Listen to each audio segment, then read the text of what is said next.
আল্লাহ কেন আমাদের এই কষ্টকর দুনিয়া সৃষ্টি করেছেন? তিনি তো সব জানেন, আগে থেকেই জানতেন এই দুনিয়া কঠিন, আর অধিকাংশ মানুষ জাহান্নামে যাবে, অধিকাংশ তাকে বিশ্বাস করবে না, অধিকাংশ পাপ করবে। তা জেনেও আল্লাহ কেন বানাইলেন? অনেকে চিন্তার স্বাধীনতার কথা বলেন যে আল্লাহ স্বাধীনতা দিয়ে পাঠাইছেন, তাই পাপ করলে দোষ মানুষেরই। কিন্তু আল্লাহ তো এটাও জানতেন যে স্বাধীন হলেও অধিকাংশ মানুষ পাপই করবে। তাহলে কি বলা যায় আল্লাহ জাহান্নামে যাওয়ার জন্যই আমাদের বানাইছেন? এটা কি জুলুম না? ভাই আহমদ মুসা, এই প্রশ্নটি আপনার মতো আরও হয়তো অনেকের।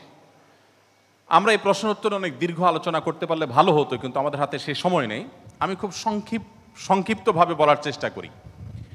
প্রথমত, আল্লাহ সংক্রান্ত যত প্রশ্ন আছে আমাদের, এই বেশিরভাগ প্রশ্নের গোড়ায় একটা বড় ধরনের গলদ আছে।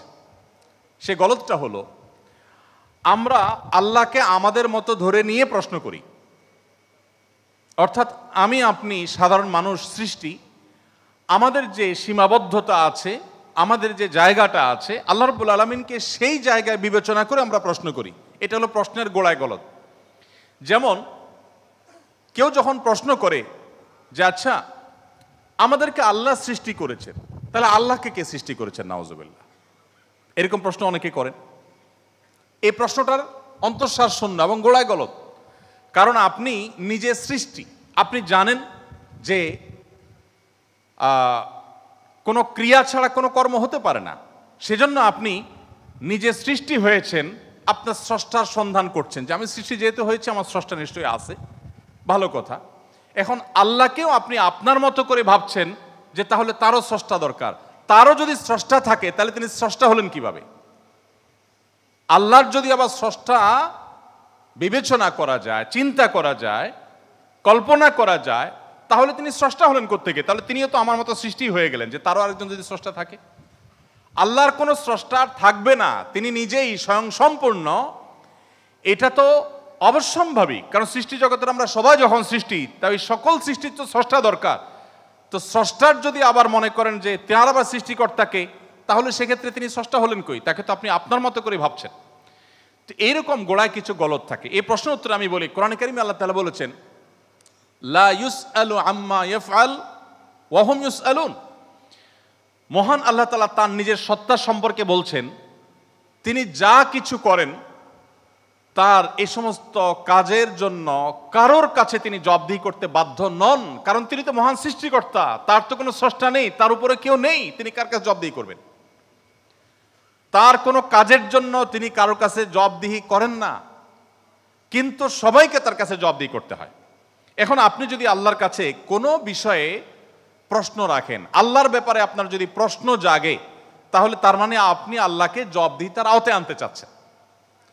মহান সৃষ্টিকর্তা যিনি সকল কিছুর সৃষ্টিকর্তা, তাকেও যদি আপনি জবাবদিহিতার আওতায় আনতে চান, তাহলে তিনি মহান সৃষ্টিকর্তা হলেন কিভাবে সম্ভব? এবার আসা যাক, প্রশ্নে আপনি লিখেছেন যে বেশিরভাগ মানুষ জাহান্নামে যাবে, আল্লাহ জানেন, তাহলে আর দরকার ছিল কি তৈরি করা? এখন এখানে রুটিন দায়িত্বপ্রাপ্ত উপাচার্য মহোদয় আছেন। যদি বলা হয় কোনো শিক্ষা প্রতিষ্ঠানের প্রধানকে যে স্যার, আপনি জানতেন আমরা বেশিরভাগ ছাত্র পরীক্ষা ভালো করব না, আমরা আন্দোলন সংগ্রাম নিয়ে ব্যস্ত ছিলাম, পরীক্ষাটা ভালো হবে না, আপনি জানতেন স্যার, তারপর আপনি পরীক্ষাটা কেন দিলেন বলেন?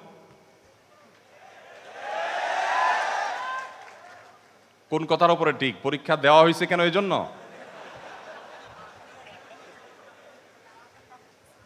এই প্রশ্নটা যদি করা হয় কোন শিক্ষা প্রতিষ্ঠানের প্রধানকে যে স্যার, বেশিরভাগ ছাত্র আমরা ভালো ছাত্র না, ভালো ছাত্র সবসময় কমই থাকে সংখ্যা, এটা আপনি জানেন স্যার, তারপর আপনি পরীক্ষাটা কেন নিলেন?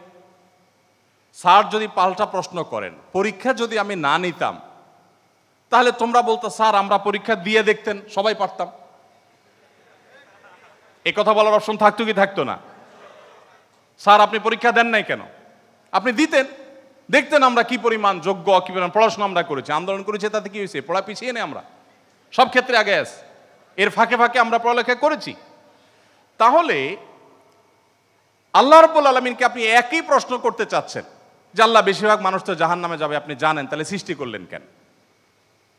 এখন মানুষকে যদি আল্লাহ তাআলা এই অনুভূতি শক্তি তার সৃষ্টির আগেও দিতেন, তাহলে মানুষ তো বলতো আল্লাহ ফেরেশতাদের তৈরি করেছেন, জিনদের সৃষ্টি করেছেন, আমাদেরকে কেন সৃষ্টি করে ইচ্ছা শক্তি দিলেন না, তাহলে আমরা একটু দেখাই দিতাম।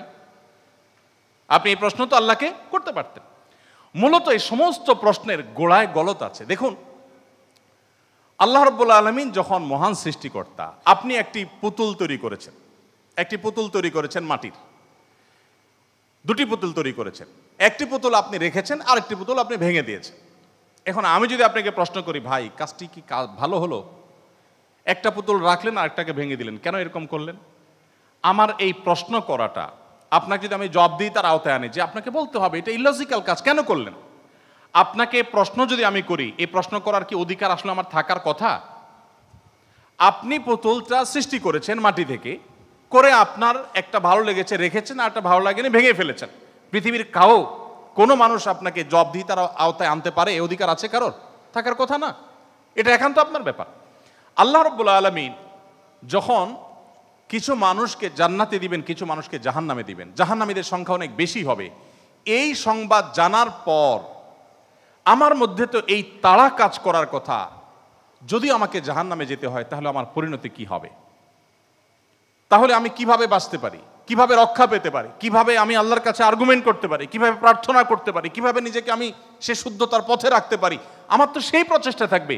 সেটা না করে আমি আল্লাহকে প্রশ্ন করছি, আল্লাহ কেন দিবেন জাহান্নামে, বলেন আগে। ব্যাপারটা কেমন হলো? আসলে আল্লাহ সম্পর্কে ধারণা না থাকার কারণে, বা আমাদের মতো করে আল্লাহকে ভাবনা চিন্তা করার কারণে, কল্পনা করার কারণে এই ধরনের প্রশ্ন আমাদের মনে আসে। যেহেতু আমাদের সামনে জান্নাত অথবা জাহান্নাম দুটি পথের একটি, অতএব একজন ইমানদার, একজন বুদ্ধিমান মানুষ, তিনি তার জান্নাতের পথকে সুগম করার চেষ্টা করবেন, জাহান্নাম থেকে বাঁচার চেষ্টা করবেন। তিনি আল্লাহকে প্রশ্ন ছুড়ে দিবেন না।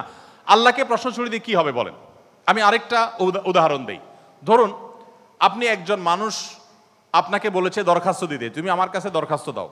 আপনি আপনার এলাকার জনপ্রতিনিধির কাছে কোনো একটা কাজ নিয়ে গিয়েছেন, এবং সাথে দরখাস্ত তো নিয়েছেন, সাথে সুপারিশ নিয়ে গেছেন, হাই হ্যালো নিয়ে গেছেন, কাউকে দিয়ে ফোন করিয়েছেন, নানাভাবে আপনি চেষ্টা করে আপনি গিয়েছেন। সেই ভদ্রলোকের অফিসে যাওয়ার পর আপনি অনেক চেষ্টা করেছেন, কাজটা হয়নি।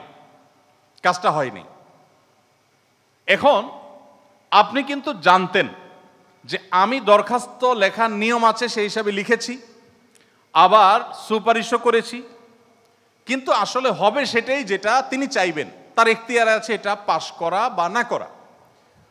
এখন আপনি যদি যে তাকে বলেন, ভাই নেতা সাহেব, যেহেতু বিষয়টা সম্পূর্ণ আপনার ইচ্ছাধীন, আপনি দিবেন কি দিবেন না সম্পূর্ণ আপনার এখতিয়ার, আইনও সেভাবে, নিয়মও সেভাবে, সিস্টেমও সেটা, এখতিয়ার 100% আপনার অধীনে, আপনি চাইলে দিবেন, না দিলে নাই, তাহলে নাটক কেন করলেন?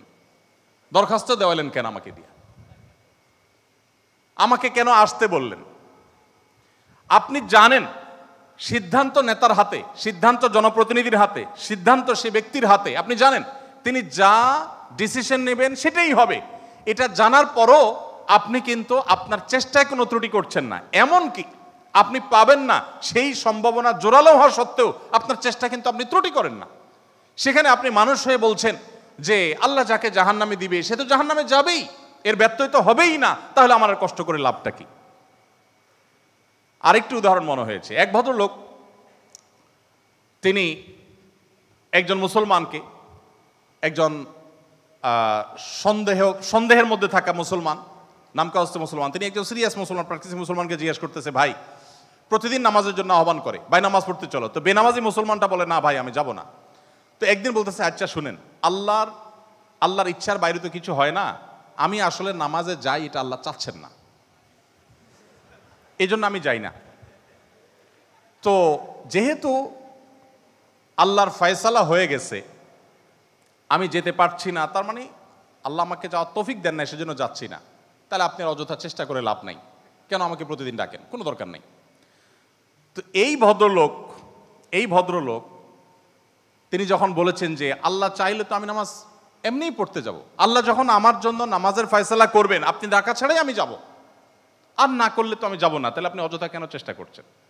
এই কথা বলার পর ওই নামাজি ব্যক্তি তার কোনো উত্তর না দিয়ে পরের দিন এই ভদ্রলোক যখন অফিসে যাবে কাজের জন্য, একই সাথে তারা থাকে, তো শার্ট প্যান্ট পরে যখন সে কাজের জন্য বের হবে তখন তার এই দোস্ত দরজা আটকে ফেললো এবং সামনে দাঁড়ায় বলল, আজকে তো যাওয়া যাবে না। তো বলে, কেন যাওয়া যাবে না? বলে যে আল্লাহ তো রিজিক দাতা, অতএব আপনার নসিবে যেটা আছে সেটা তো এমনিতেই আসবে, আর না থাকলে আসবে না, আপনি গেলেও আসবে না, তাহলে কেন যাচ্ছেন? রিজিকের ব্যাপারে আপনি নামধারী মুসলমান হিসাবে, নাম সর্বস্ব মুসলমান হিসাবে আপনি বিশ্বাস করেন যে রিজিকে যা আমার বরাদ্দে আছে সেটা আসবেই, কিন্তু আমার চেষ্টা আমাকে করতে হবে। ওই যে ডিসিশন নেতার হাতে, কিন্তু আমাকে দরখাস্ত দিতে হবে, আমাকে অ্যাপ্রোচ করতে হবে, আমাকে চেষ্টা করতে হবে।